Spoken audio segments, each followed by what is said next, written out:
Hello, everyone. On our podcast show this week, it's going to be an electrifying one. Why is it so electrifying? Because we're fully charged. That's right. Recently, me and Winston went to the Fully Charged show, which made one of its stops in Vancouver. Yeah. Did you know that 1 in 5 vehicles sold in BC is actually an EV? I didn't know that. Well, that's why it's the perfect place for the Fully Charged show to stop, because they are one of the biggest media outlets in the UK. Yeah. That is co-founded by, he's the guy that is on Red Dwarf. And you know him as Crichton. Yeah. He was the robot on Red Dwarf, the robot butler. But he is one of the founders of it, and he's very passionate about EVs and driving them and green technology and ways of generating electricity more clean and getting off the dirty grid. So it was a really great treat to have all of these YouTube celebrities come to BC and actually be available to shake hands and talk to people. And it was a real treat to see just how much EV technology has changed in one place, because there were so many people, so many companies there. They're just seeing the public for the very first time and telling people just what they were doing. And one of these things that one company is doing, Recycle LI's Co. Yeah. What they're doing will actually absolutely blow your socks off. And it's one of the biggest arguments against EVs that a lot of anti-EV people have been using. And that's already done and dusted. So moving along, I think one of my highlights of the show tell us, was driving the worst reviewed EV of all time. or at the very least, the worst reviewed EV of 2023. How good was it? It was not that bad, but it wasn't good. So let me preface this. So Vinfast is a Vietnamese company. And they work with GM, Chevy. Okay. They're an OEM for a lot of different companies in Vietnam. So they're not new to building cars to spec. Right? Vinfast is the first kind of their own way of getting into the EV space by creating their own brand, by actually getting out there and doing their own thing, designing a car from the ground up to be something special, unique. Yeah, it's quite difficult to do. So credits to them for doing it by themselves. Yeah. So tell us a little bit more. Well, sometimes when you make something by yourself and, you get the best engineers into one room, you have to wonder, did anyone actually drive the vehicle? And that's why there has been so much controversy behind this brand, because yes, they're new. Yes, they are making EVs, which is also somewhat controversial in the first part, but they also launched with a very strange purchase model, which is you buy the vehicle, right? But you don't buy the battery. You lease the battery, you buy the car. Wait. So for me, most car owners, they buy the vehicle as is. You can, of course, lease it, the whole vehicle, or you buy it outright. So they do a different type of business model where you buy the car, but you don't own the battery. No, they were initially going to launch with a battery leasing thing, because that's one of the most expensive components of a vehicle. An EV is the battery, and they wanted to lease that to you. And of course, if there's any issues with it and everything, you can return the battery and get a new one, right? Because you'll be up, your lease is up. You don't just return the battery. Is that a good business model for it's very North America? Difficult for people to understand. Battery technology is taking off. It's prices are coming down, densities are going up, and I thought that, hey, you know what? If that was the trajectory, if that's how they were selling it initially, that might not be a bad thing. I mean, if I drove the car for a few years and I wanted to return the battery up to at least, and I wanted to upgrade to a new battery, a bigger one maybe, get me more range and everything like that, hey, I'd be into that. That'd be cool. Yeah. But it's not the way that it kind of worked out. It just confused people. Yeah, so as a new company, that's probably quite a controversial, quite a out of the kind of ordinary thing to do. That if it was a Tesla who did that, then because it's a bigger company, it's more reputable and so on, people might kind of maybe accept that, but because it's a new company, not sure. Yeah, perhaps. But as it turns out, they decided to do away with that because it was too complicated for people to understand. Right, okay. For a number of reasons. And heck, I don't even know if that would have been their promise because, like you said, they're a new company. They may or may not do that at all. It's just like how Google, a huge company, 22 months ago, they promised people that are in their Pixel subscription. Oh, yeah. What happened? 22 months later, they canceled the program. Okay. And no, you don't get to do a new phone now. Yeah. Because the promise was that if you subscribe to this, every 24 months you would get a new phone. Yeah, Apple. I think Apple was going to go for that subscription model, but they Never happened. Never happened. They cut it short 2 months early. Now, keep in mind that paid for the price of the phone that you currently owned, which was the Pixel 6. But they completely screwed over their customers. They're expecting an upgrade. Yeah. So I would, yeah. So these things, even big companies make mistakes, and smaller companies are more susceptible to that. So VinFast as it is. Okay.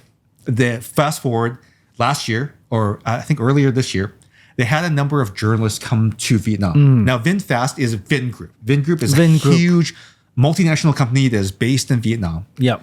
That has no one that owns it with the name Vin.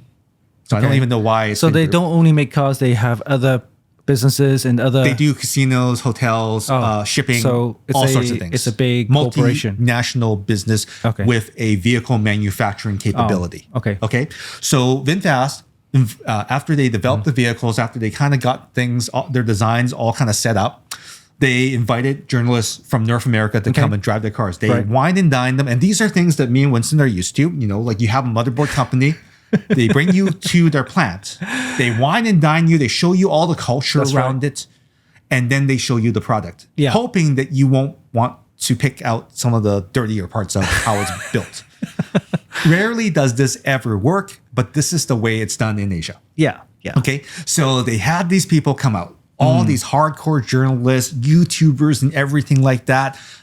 Many of them, they have no reason to lie at all. Well, bear in mind, these are all Western media, right? These are all Western media. And they go into Vietnam, Asian country, with their products, which are probably not fully understanding how the American market or the Western market goes, right? Yeah. In There's terms of also a large level of control because Vietnam is not a democracy.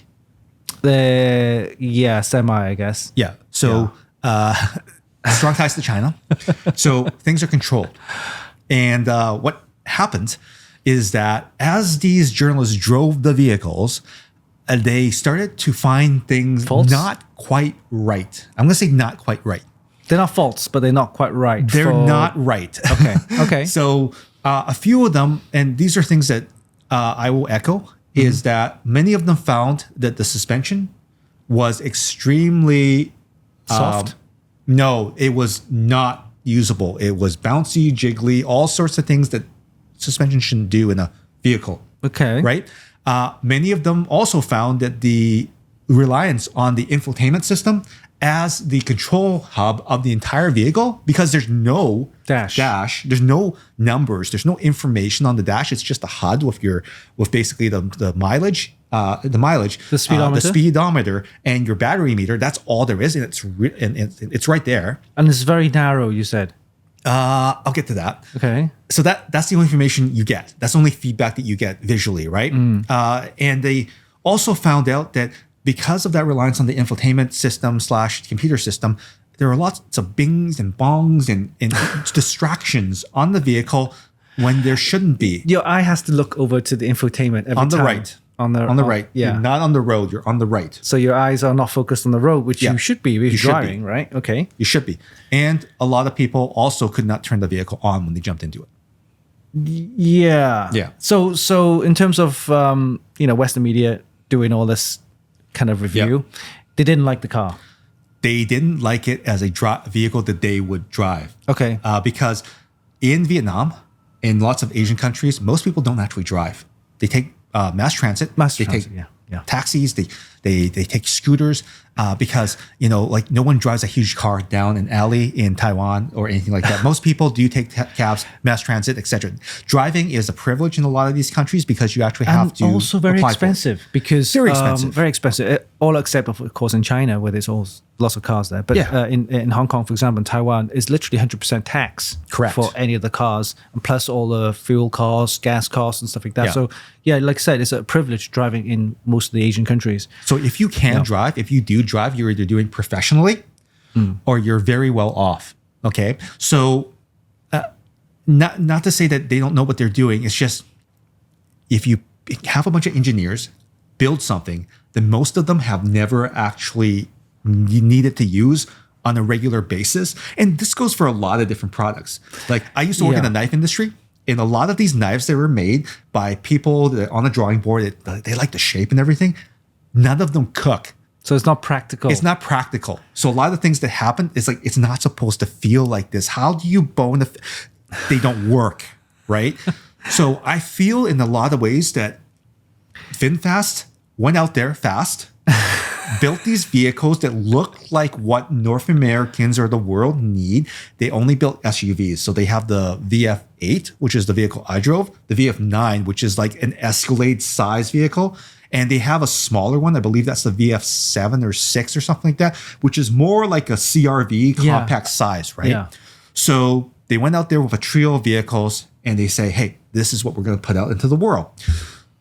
And they let the journalists go through them. They were sure that they would be happy with them and also with all the song and dance. Journalists, if it's like a food critic, right? They'll rip into it. They'll rip into your if it's a food critic, food. If it is like the vehicles, then they'll rip into everything, a little tiny bit. Everything that's faulty or not supposedly how they expect it to be, they'll rip into it. Same as any reviewer for any hardware, computer hardware, whatever.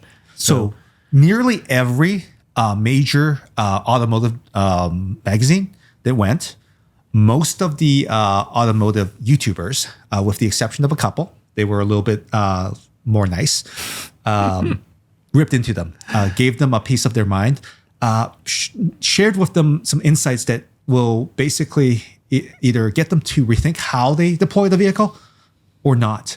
But I think they are already committed. And they are coming. They're already in showrooms now, and it's too late to turn around. Well, one of the things I find about most Asian countries, if they do mass produce consumer products, especially cars and stuff like that, is luxury is not on their mind. So what I mean that is the creature comforts, right? The creature comforts that you get with most driving. I think most Asian countries, most commutes are less than 10 minutes or 5 minutes. You're in and you're out. You're not driving for 8 hours on the road trip. They don't understand that. They don't understand how sweeping corners in the mountain, how things are supposed to be done, how turning radiuses need to be it's the same, tight. It's like comparing a BMW or a Mercedes versus a Honda, right? So even Hondas are good, but it's more like you drive like some sort of a strange, like a Cherry.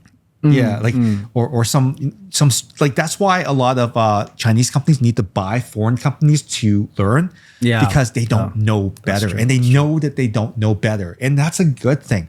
But Vinfast, let me tell you how the driving experience. Okay. Tell us. So Vinfast, the worst reviewed car worst reviewed EV car in 2023, ripped apart by everybody. Was it really that bad?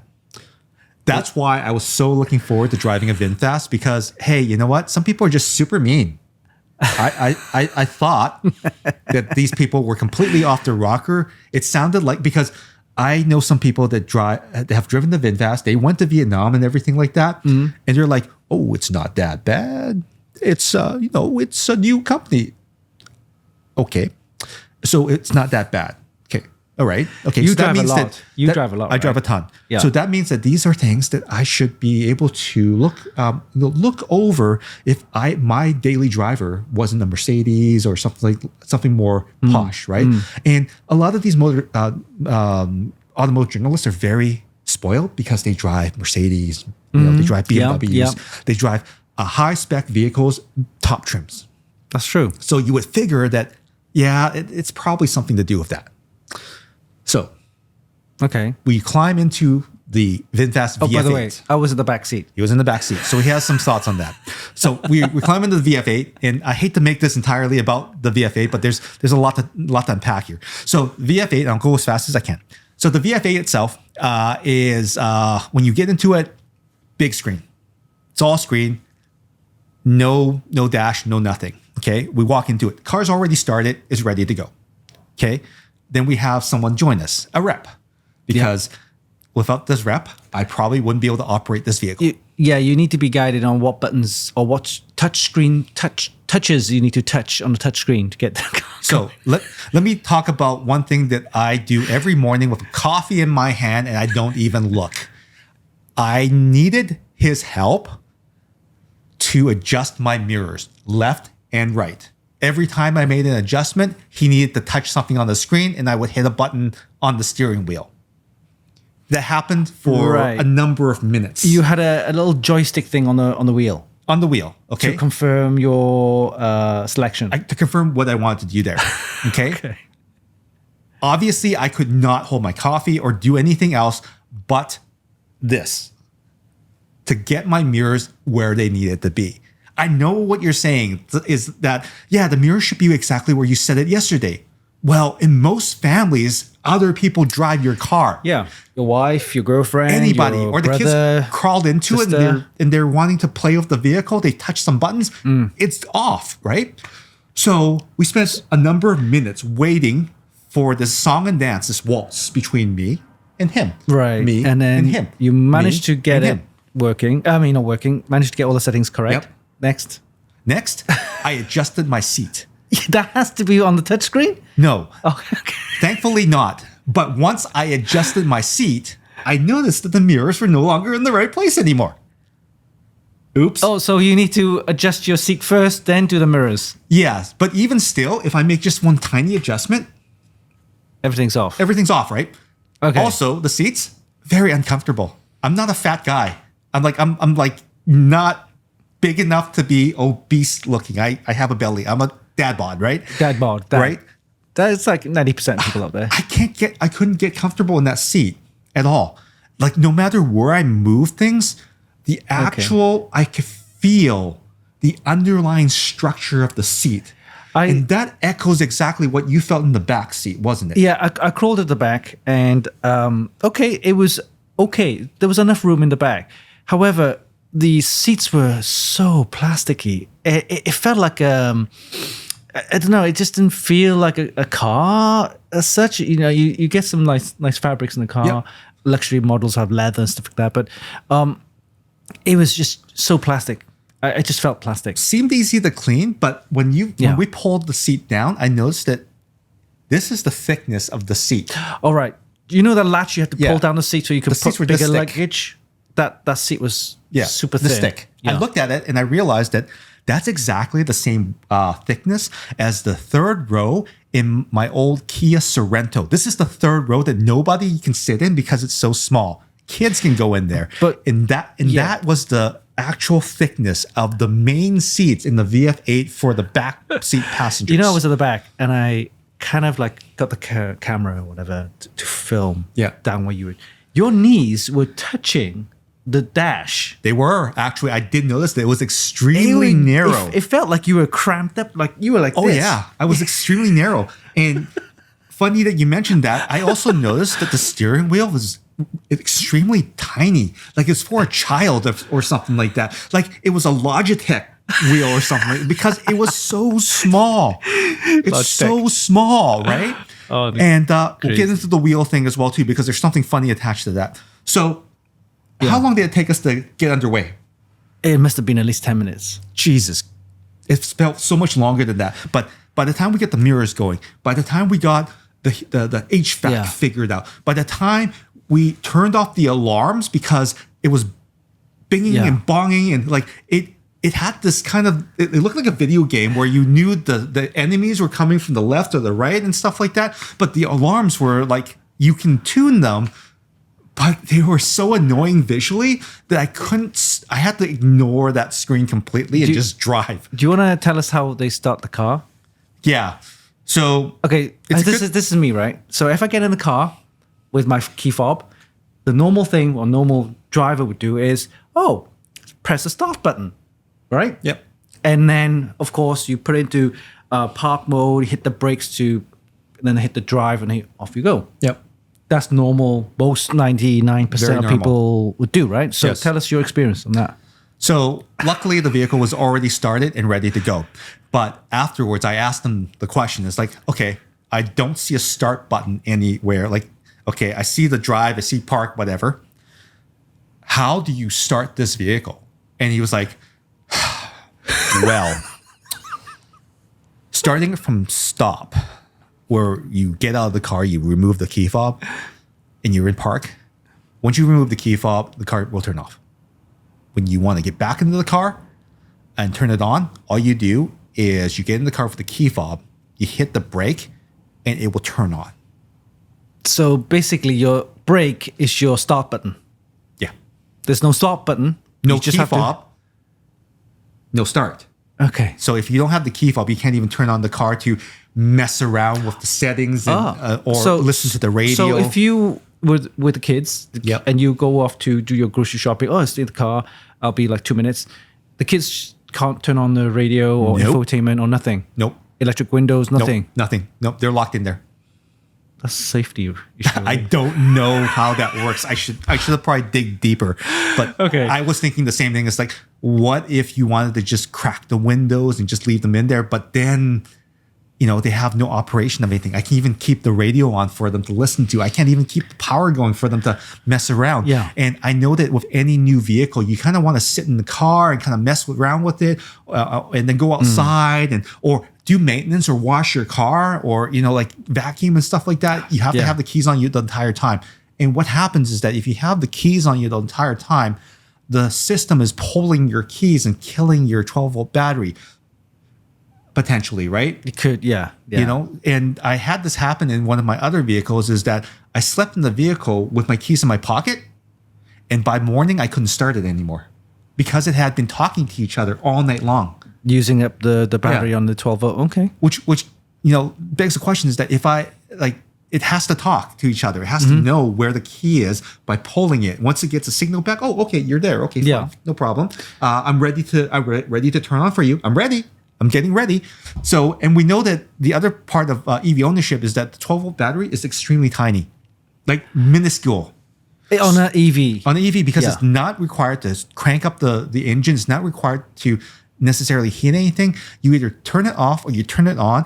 But in accessory mode, your battery is so weak that even listening to the radio or turning the lights on for half an hour will drain the battery completely where it can't start again. It's reliant on that. So I wonder how many of these VF8s will get stuck at the airport. Most. Who knows? Right? Because it's always talking to someone. And if it can't find your key, it's going to keep trying to talk to it. Yeah. Tell us your driving experience. Oh, yes. Let me tell you about that. So luckily, and unluckily, the track that we were on is at the Vancouver Convention Center. Yeah. It's near the port and everything like that. Unfortunately, the speed limit in the city is either 50 or 30 because they took us through a park area. Yeah, it went around the back way and then into East Hastings and come back, right? So the first thing I noticed is that when I was pulling out of the drive and out on the street, I was like, why is it taking me so long to turn left with this tiny little wheel? Because I noticed that the turning radius was extremely shallow. So you had to do I had to crank. Did you not see that? I didn't see that. I had to window wash to get out there. Yeah, but with doing that, is that because it's, no power steering? No, there's power steering. It's just that the turning radius is not acute enough. Right, okay. It takes that much to turn, and it's not completely turned. I had to crank it all the way just to kind of get around the corner without striking the curb over there like I normally would. So the turning radius sucks. Okay. And when I was on the road, and it's 30 underneath here as we were exiting the Vancouver Convention Center area because it's loading zones and everything too, right? Yeah. We're going over the speed bumps. You probably felt this more than anyone because you're in the back. In the back. But every time I hit a speed bump, even at 30, there was a jump, a bounce. Oh, so the suspension, like you said from the reviewers, are pretty much correct. Then is this? It's under dampened. It's It would bounce off the road. It's bouncy. Bouncy. Okay, it was definitely bouncy. So corroborate. This is a production vehicle, and it's bouncing on 30. Imagine what would happen if I hit a pothole or some sort of driving on the highway. Yeah. Boing. True. Can you imagine that? So, Can you imagine that? Now you're driving, and you remember you told me that they didn't have a dash. So how would you look at the road? How would you? You're not gonna look your infotainment for your speedometer, right? Now this is Vancouver, so we have a lot of transients living downtown core. If I had to look at that screen the whole time, I would have hit somebody.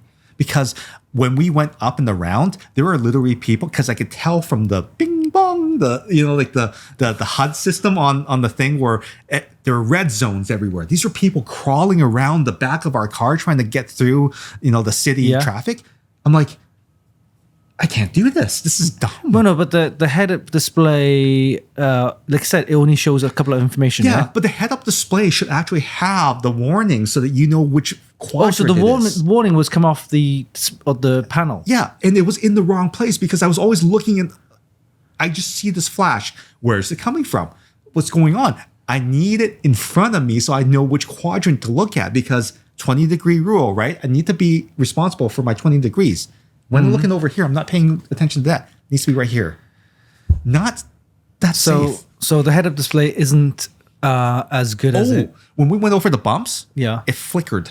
I think it was because the car looked up for a second. The sun hit it something, but I couldn't see the display for a few seconds. The guy did mention about if you're wearing polarized lenses or glasses. Anyone that drives a vehicle, anybody, truckers, whatever, right? They will use polarized lenses to drive because it gives them the best view through the windshield and also through other reflective surfaces. It cuts down on the reflection. Yeah.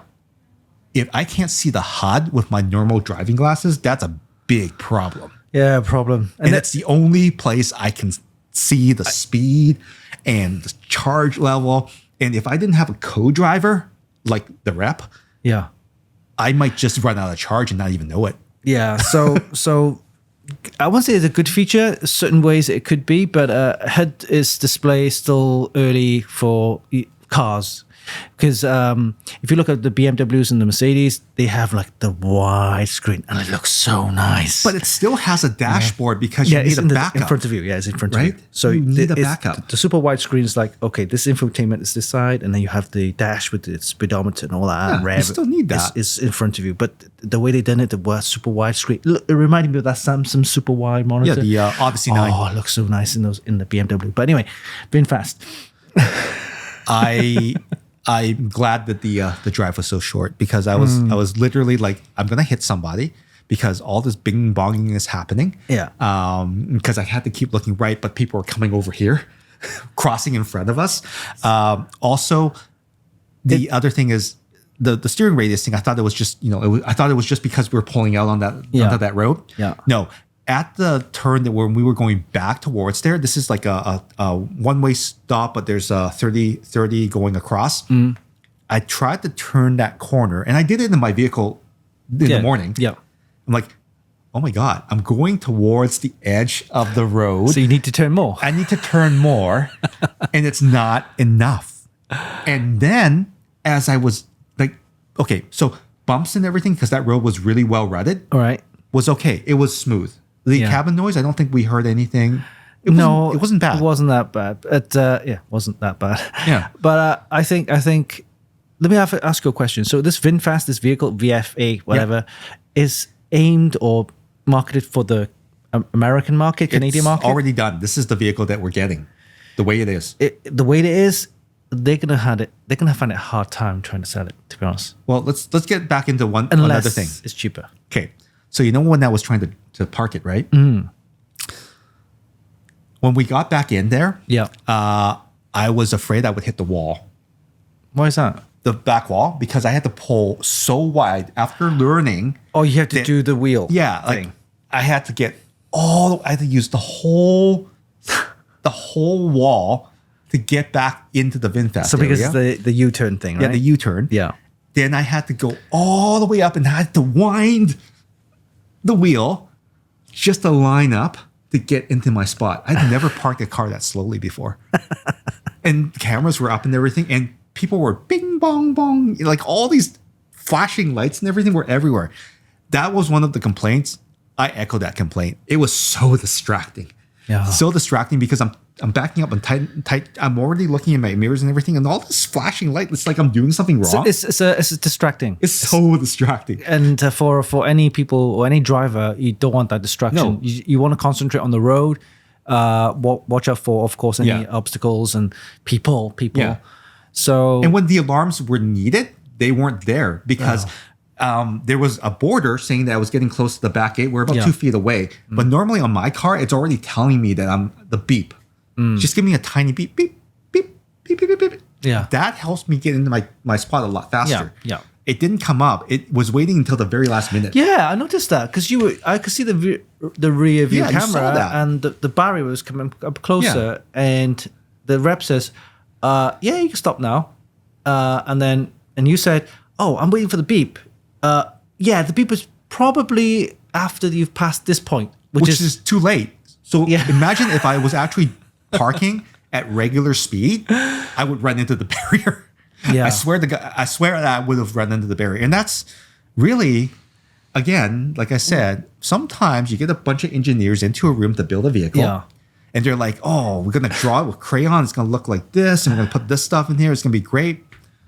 Do you guys even drive? Yeah. Well, as a passenger, I got to give it probably a 6 out of 10 for the experience. It was okay, but it wasn't the best. And I just, but for a driver, would you give it out of 10? I wouldn't drive this. There you like go. I wouldn't drive it the way it is. It's underdampened. The steering radius is crazy for a vehicle of this size, like a CRV, like any other SUV, even my Sorento. I could get around the corner no problem. I could do a U-turn in my driveway. This is the way it needs to be because a big vehicle needs to be able to turn and it does not turn, right? And all these distractions are crazy. And we didn't even test the cruise control because I use it all the time, one-handed on the highway. And you'll see me do that when we take off on a road trip. It's like, I don't even think about that. This needs to be something that is intuitive, right? So it would probably be a waltz between me doing this and whoever's over there touching the screen. No, I need both hands on the wheel when I operate these things. You need to have both hands on the wheel. Yeah. Kids, when you drive, both hands on the wheel. Yeah, so I hate it. I didn't like the drive. I didn't like the driving experience within the city. And I sure as heck, some of these things would just become some things that I would despise over time. And if I got out onto a highway with the bouncy suspension, and it's not adjustable. Like even if you go from sport mode, like we're playing with those settings, sport mode, eco mode, it doesn't do anything for the suspension. It's still as bouncy as it is from one mode to the next. And the regen had this bit of a kick to it. Like it wasn't. Yeah, I felt that. Yeah, it wasn't modulated. Right? I didn't enjoy that because it kicked the back because seat. the seat. Yeah, as a passenger, you would like. It's too jerky. Yeah, it's too jerky. Price wise, it was like 55 to 60,000. The model we were driving was the Plus, and it was VF8's top end model, which was 58,000 MSRP. Wow. That's before rebates and everything like that. That's... So 58 plus tax minus $7,500 in BCs, provided that you qualify for that. So it fits right underneath that range. You do get the full rebate and everything like that. But with all these things in the way of having a positive driving experience, my $58,000 would go to other options out there, and I will name them. I would rather have a Nero EV. I would rather have an ID4, right? Yeah. I would rather have a Mustang Mach-E because I've driven that. That was actually good. I would rather have. It's at that price range. I think it is a bit more expensive than I expected. If you told me under 40.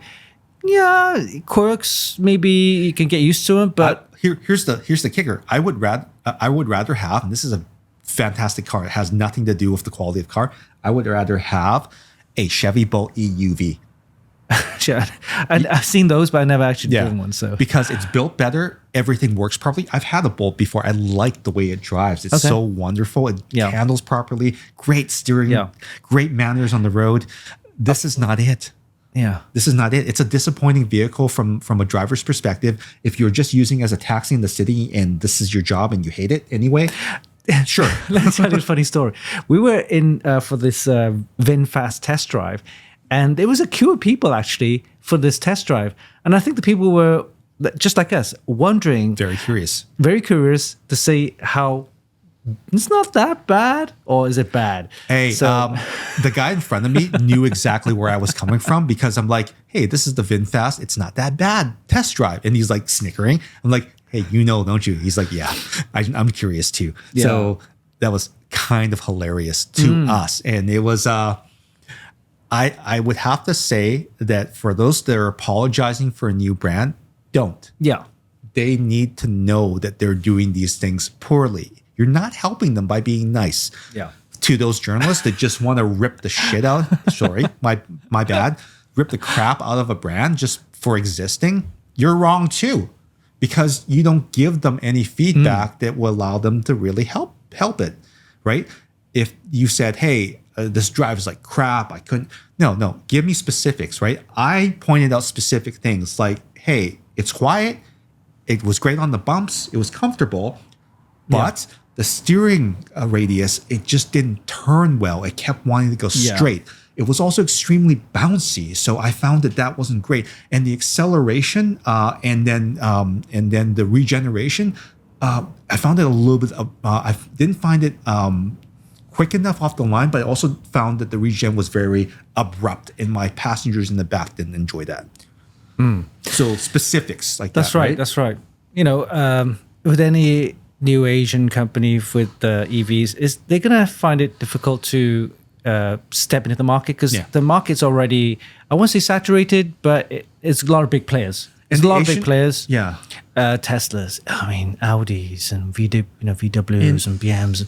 So it's going to be very difficult for them to enter. They have to market their car at a specific certain sector or segment. So the Asian, like don't get me wrong, huge fan, because if their engineers didn't exist, most of the stuff that you take for granted wouldn't exist. All the systems and everything in refined vehicles wouldn't exist without the help of these talented engineers. But sometimes these engineers, they don't drive what they make.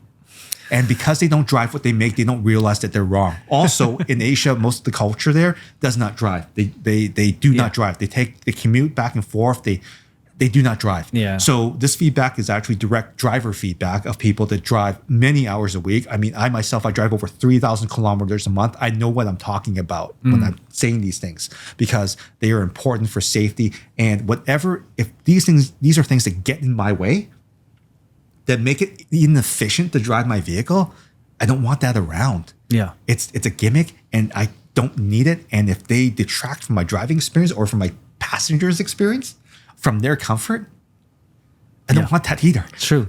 Right? So at $58,000 for the Plus, and again, there's a starting point of 50, and I guess it's even worse because you don't get any of the stuff that you got in that vehicle. It's hard. It's a hard sell. It's I would say that if this vehicle started at 39, that would probably be a better way of saying, hey, these are things that this car has. You don't drive a lot, that's okay. But, this is what we got. It's okay, but it's a great value for the price. And you're going to save so much money if they can drop the price down. Yeah. Yeah. So that's where I would say if this vehicle was 40-ish starting price, I would be willing to forgive a few things. And I think that if they were to work on the software a little bit more, refine it a little bit more, then it might be a little bit better. But for now, if I had 58, I'm not buying this. How long have they been around? Only a couple of years, right? No, this is brand new. This is their very first line of electric vehicles. They've got a lot of things. But they've built other vehicles in Vietnam. There's Vinfast in Vietnam. Yeah. New EVs. Marketed at a different market. So for different people. Well, it's more like different propulsion system, but also the same company that's built cars for a number of years in Vietnam. Yeah. There's really little excuse to not get it semi-right. these are things that if you drove the car, you would realize that they were kind of not right. Anyhow, the worst reviewed car of 2023 deserves some barbs, don't deserve all of that hate. But I guess I would have to say, it's Vinfast. It's not that bad.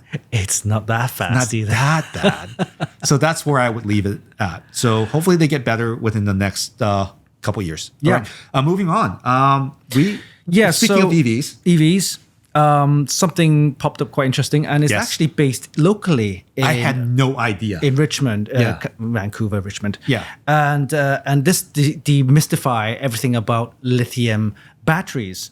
As you know, lithium batteries are in most of our EVs, and people are thinking, well, what happened to dead batteries, or how do you actually mine them? It's not very green and so on. So tell us a little bit more about that, because you met this guy who actually well, it's not just EVs, it's just everything. Like the tablets that we're using right now use lithium, cobalt, and other very rare earth materials to make the battery, right? So they're in everything. Cobalt is also used in the refinement of gasoline. It's burned and it never comes back. Right. But this company based in British Columbia, Richmond, they are able to recover almost 100% of these materials at their base elements to be put back into the manufacturing process all over again almost immediately. So it's like recycled lithium. I mean, that's something that probably thought, well, that could be done. Can it be done? It can be done. This company is amazing. We're going to talk to them a little bit later on in the season, because we want to find out more about their process and we want to actually see it in action. But basically, some of you may have heard that these recyclers, they're creating something called black mass. So what it is basically everything munched up and turned into this goo, kind of this, like goo. It's basically gooey garbage that's called black mass. This company takes that and turns it back into the lithium, cobalt, and other elements like aluminum, other trace elements, and is able to deliver that back to a factory. And then the cycle goes back in. So their big plan is to basically have their technology at the plant level. So not just a facility where things are shipped around, which is worse for the carbon footprint, but to actually have these facilities on site so that anything that's on the ground that's cast off, all the cast offs can be put back into the manufacturing chain almost instantaneously, because it's been recycled back into space elements.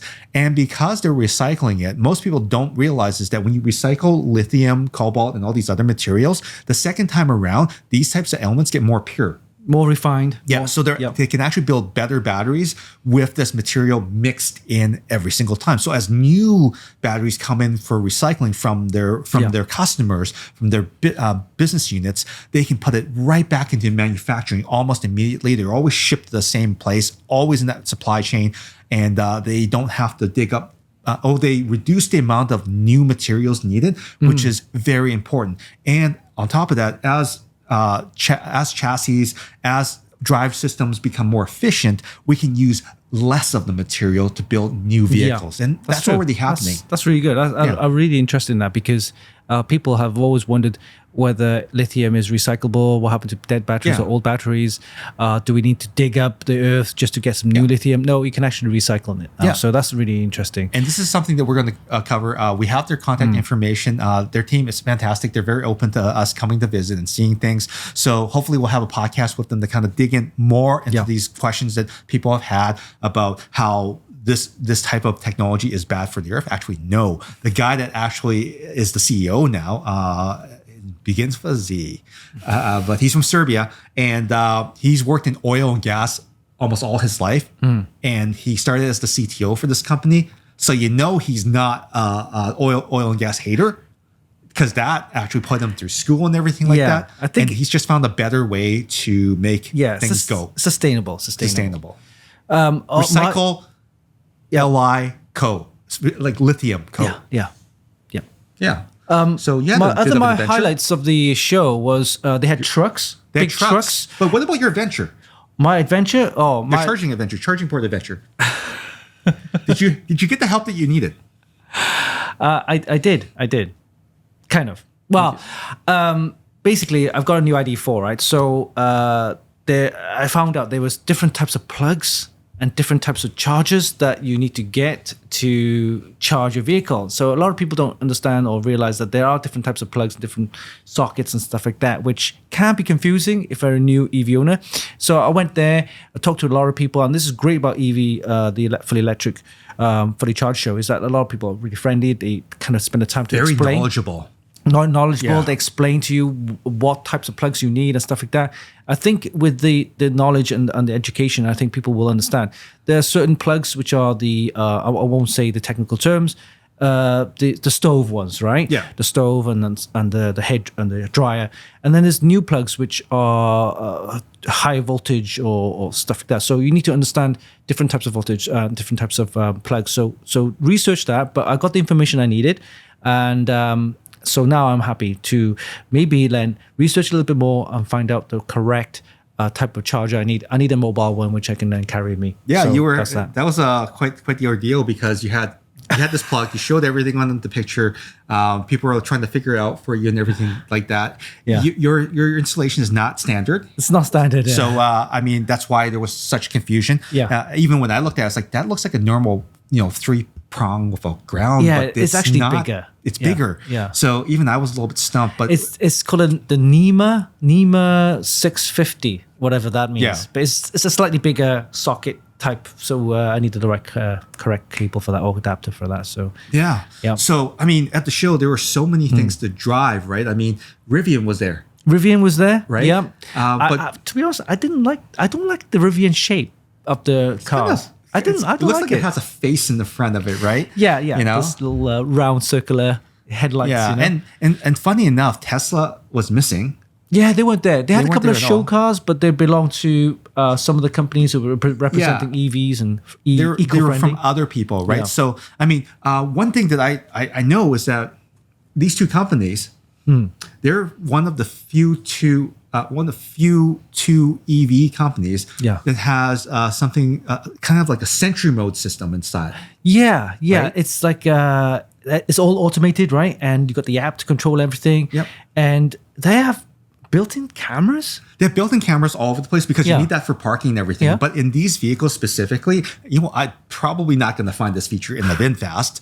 I think they have other things to work on. But Rivian just recently released their dashcam system as well too. And I think that I heard some people talking about that. And it works very similar to the Tesla system where you actually need a USB drive to pull the data off of. And I want to kind of share something with you because it's very important to know the difference is that USB drives, Yep. they're great. I love my Kingston drives. They're fantastic for carrying documents or small files from person to person. And I use them for mainly as kind of a way to deposit things from one point to the other. Yeah. But I never edit off them. I never pull files off them constantly, right? They're just for that, hey, I need this for something, or it's already on there, but it's more of a read drive rather than the write drive. Yeah. Now, because these dashcam systems are always reading and writing. They're always reading, writing. They're always recording. Yep. And Different could be temperatures. several hours. Yep. Wide range of temperatures from super hot in the summer to frigid cold in the winter. I just want to point out that, Kingston has actually started building these high performance NVMe SSD based USB-C. USB-C is very important. Yeah, of course. Drives. And these things are built on USB 3.2 technology. This one here is called the XS1000. It just came out, by the way. September 5th was its official launch date in Canada. And this is a perfect match for your Tesla or your Rivian for recording because they go up to 2 terabytes in size. Wow. But they also have a 1,000 megabyte per second because it uses the USB 3.2 Gen 2 interface. The read and write speeds. Okay. So you can pull the files off immediately, very quickly. Yeah. And because it's got so much space, you can store multiple days of footage because 2 terabytes it's not gonna fill very quickly for you if you're keeping everything on here. That's a lot. It's a lot, right? Yeah. But the most critical thing is that because it's built rugged, it's built on NVMe technology, it's built for read and write cycles. It's something that you can rely on in the car versus a USB drive. I know for a fact that USB drives, they die eventually, right? But these drives are meant to be written and read from constantly, right? So if you're looking for something for your security cam, for your dash cam, and to record directly on this. On the Tesla or Rivian, I know that Lucid is also working on that as well too, to enable all their cameras in the car to record to devices like this, to move the files off. Don't just rely on a USB drive. All you need is just a cable, right? Yeah, you just need a USB-C cable. In fact, some of the vehicles already have a USB-C directly, so you can take the USB-C to USB-C, and it's native. The size is small. It's the size of a USB drive. Yeah. So it's not that much bigger, but you're going to get just better performance overall. Now, if you're in the Rivian, they do make an XS2000, but I think this is XS. This is the bigger version of it. It's bigger too. It goes up to 4 terabyte in size. 4 terabytes. Oh my god! But the read and write speeds are 2,000 megabytes per second. Double the speed. Yeah. So it's based on a USB 3.2 Gen 2x2 interface. Yeah. So if you're driving a Rivian and you want to take those adventures into the woods and you want to record absolutely everything, this might not be a bad way to go. That feels more rugged as well. It's got this casing around it. It's got casing around it, and because you're outdoors, let's just say that you're just going back to base camp. You want to pull this out of your vehicles because you want to, back up the footage that you had for the day to your main drives, and you want to kind of capture your moment in the woods. This is IP55 rated, so it's dust and water resistant. So if you drop it on the ground, even though this port is exposed, just rinse it off with water and let it dry it out and go on for your day. So I just want to point these out because I know that with dash cams and everything like that, it's become super important for you to have the silent witness. And if you have the wrong type of media in your EV and you're recording that and it fails, your evidence is gone. Yeah, and you're invested in a dash cam and everything, and it's not doing its job. The recording sucks or disappears or gone. Then you're screwed. So I know this type of stuff wasn't talked about at the Fully Charged show, but I think it really should be because, again, silent witness is only as good as their reliability, and if they're not reliable or they corrupt, holy crap! That one smoking gun that you had at that he said she said traffic thing that you got into it, it's gone. Yeah. So make sure you keep that in mind. And Kingston does manufacture both of them. On to the next thing here. Mostly just the Fully Charged show was quite interesting. There was EV trucks in there. Oh, yeah. A lot of people don't realize there are EV buses already out there going around. EV trucks are being used now and deployed. My patrons worked in the Volvo plant. And again, most of it, I think the Volvo plant is moving on to EV trucks more now. Yeah. So there's going to be a lot more EVs on the road as well. Their batteries are huge, but that's another thing. And then there was this other company too. They were also building trucks, logging trucks. Logging trucks go up with no load and come down with a load. So that gravity should be able to charge a battery, right? And it does because there's this company in the interior called Edison, which is a kind of a play on Tesla. And what they do is they convert logging trucks into EVs with diesel electric backup. Wow. So you drive the thing up the hill, and most of the time they were saying that, hey, they don't even need to turn on the diesel electric. It's just there for emergency purposes, just in case something happens. But they drive it up the hill, unload it, then they drop it back down the hill because they have to drive so slowly and so carefully that they can get the load down the hill and to its destination, no problem, to the mill. Yeah. Yeah. So don't think about EVs as just like pleasure cars or cars for us to travel to work or, stuff like that, or on the road public. There are EV vehicles, trucks, and logging. And speaking of which, you're also looking at the e-mobility place. I mean, it's an EV show like this is anything that is driven by electricity, and there's an entire area devoted to that. That's right, e-bikes. So e-bikes, you probably heard of them. Scooters, unicycles. One thing I found out was there's one company that they've been making e-bikes for quite a while, but he's seen a more of an uptake on foldable e-bikes. Yes, I like that market. So the e-bikes that you see are the big ones with the big wheels that go up the mountains, up the hike, that kind of stuff. They're great. They're big. But then you got the city ones, which are not that popular, but then now it's coming up now because they're now foldable. You could put it in the back of the trunk or your boot, whatever, and away you go.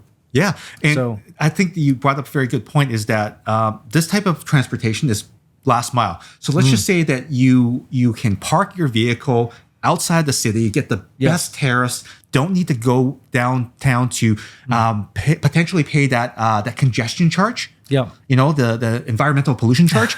You can actually ride your fold-up bike to your office. Yeah, we have something called that in the UK. It's called park and ride, where we park the car outside the city centers areas, and then we can take the train in or a public transport. But of course, people now, you can use bikes. And if it's an e-bike, that's great. You can charge it up overnight and things like that. For the charger, very interesting. There were a couple of conversion companies. Oh, that was fun. They converted some old Porsches and VWs, Beetles, using like batteries and modern equipment, EV technology, and they had some computer components in there, like Fantex and Noctua industrial fans in there.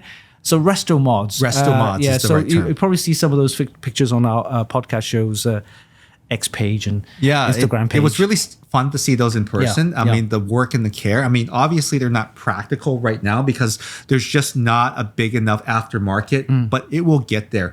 We talked to a company that's actually working with the aftermarket to get those things through regulations and everything, so that eventually what will happen is, and this was a good conversation about how aftermarket battery packs, just like how there's aftermarket 12-volt batteries, aftermarket engine upgrades and everything like that.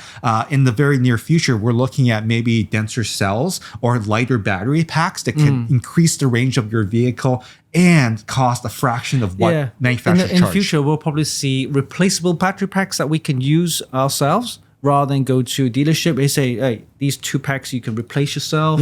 Stuff like that, recharge yourself. That'd be something I'd be interested. My vehicle, I would probably keep forever if I was able to do that right now. Because right now, one of the things about EV ownership is that you have to look at the size of the pack, your range and everything like that. If I had a pack that was not only denser but smaller and I could fit it on my vehicle, it would not only go for further, but I would also be saving a bunch of weight. My vehicle would be more efficient. I could put any tires on, just not just low rolling resistance tires, which I hate. They don't stop very well in the rain and everything. And we'll get to that in the upcoming podcast because we got a really great partner on that. It's just, it would just alleviate a lot of the pressures that people are feeling right now when driving an EV specifically. It would erase a lot of the what about this, what about that questioning. And I think we answered one of the big ones, which is like, hey, that battery pack, what's going to happen to it when it wears out in 20 years? Yeah. Well, I'm going to recycle it. It can be recycled. Yeah, and they're going to buy it from me. Right. So that was the Fully Charged show. I think we both had a really good time. I enjoyed it. I just found out that they are bringing the show back, same dates. Oh, great. Next year, which unfortunately runs in the same weekend that the Electric Expo down in Seattle. Oh, it's the same weekend. I would love to see that show as well too, but they gotta move it the next weekend or the weekend before. I would love to go to the Electric Expo in Seattle as well too. So shout out to them as well too, doing that good work as well too, and showing new things. But yeah, Fully Charged, Robert Llewellyn, his team, Dan Caesar, Great job. His team, fantastic. They were even doing YouTube clinics. That's right. So a lot more than EV. So if you wanted to learn how they built their channel, that's a good one to go to. Workshops and stuff. That was really workshops for free. And this is a channel that has, mega millions of followers and views. If they're giving you this information, you want to listen to it. Yeah. If you want to know about EVs, that's the kind of channel you want to check out. Yeah. And keep an eye on us for more shares on our Instagram at our podcast show, and also on the X Factor with the EV person himself, Mr. Elon Musk. That is also at our podcast show. And why should people be subscribing to our YouTube show? Well, this is a YouTube only exclusive. So by subscribing to us and clicking on the notification, you get all the latest updates and new podcasts each and every week on a Wednesday. At noon. And also, speaking at Wednesday at noon next week, Winston just got a new ID4. He is an EV owner now, at least his wife is. So he'll have a bunch of questions that he's asking me, and these are questions that I'd never seen before. So I will be getting some things wrong or not quite right. So make sure that you watch next week's show, subscribe so you get that notification, and laugh at me a little bit, but also put your comments in there as well too. I want to answer your questions about EVs, and I could probably also get some help from some of the people that we met at the show. That's right. Just recently. So there will be a lot of good information for you if you just sit and type out those questions for us. We will answer them for you. So until next Wednesday. Bye-bye. Have a great weekend. Bye. Bye, Rex.